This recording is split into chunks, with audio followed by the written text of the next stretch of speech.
Guys, parah banget, cewek matre ini maksa cowoknya buat beliin dia tas branded. Sampai akhirnya karena terlalu capek bekerja, cowoknya ini cacat weh. Setelah 2 tahun pacaran, si cewek ini gak pernah menerima barang mewah sekalipun karena pacarnya ini masih kuliah weh. Awalnya si cewek ini oke-oke aja kan, tapi dia terpengaruh sama temen-temennya weh. Dan akhirnya dia memaksa cowoknya untuk beliin dia tas branded. Kalau enggak, dia bakalan mutusin si cowok ini. Karena gak mau diputusin, akhirnya dia bekerja mati-matian kan. Pagi dia kuliah, malam sampai subuh dia nganterin pizza. Sampai akhirnya karena terlalu capek, dia jatuh sakit dan akhirnya nggak bisa jalan. Sampai akhirnya uang tersebut cukup untuk membelikan tas, padahal dia juga membutuhkan uang untuk biaya operasi. Ternyata si cewek ini tetap nggak mau balik sama dia. Dan beberapa bulan kemudian dia ketemu lagi nih weh. Tapi si cowok ini udah sukses, dia udah jadi pengacara terkenal gitu kan. Nah si cewek ini pengen balik sama dia, tapi ternyata si cowok ini nggak mau dong karena dia udah punya calon istri yang baru. Guys, parah banget, ibu ini ngeracunin anaknya supaya dia bisa mendapatkan uang penggalangan dana yang banyak banget. Jadi ceritanya anaknya ini udah sakit lebih dari 1 bulan kan. Walaupun sudah minum obat, dia ngerasa setiap hari keadaannya semakin memburuk karena ternyata ibunya itu sengaja buat dia sakit supaya ibunya ini bisa mendapatkan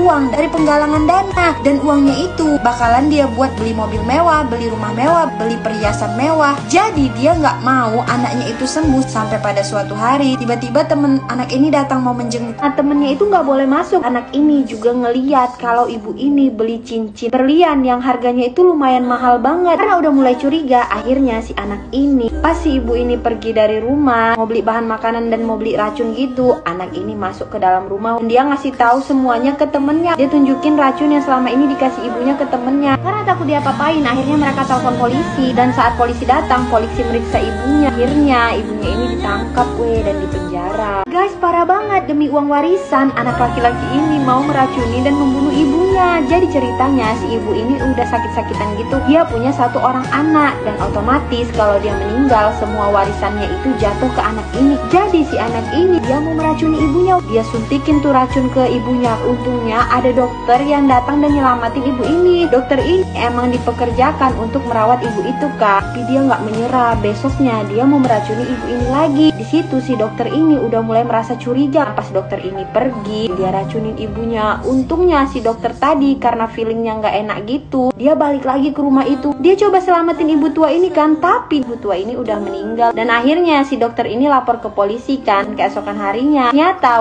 warisan si ibu tua itu semuanya jatuh ke dokter tersebut. Karena ternyata ibu tua ini udah lama tahu kalau anaknya itu mencoba membunuh dia. Jadi harta warisan dia bakalan dia kasih ke dokter ini karena dia tahu dokter ini baik.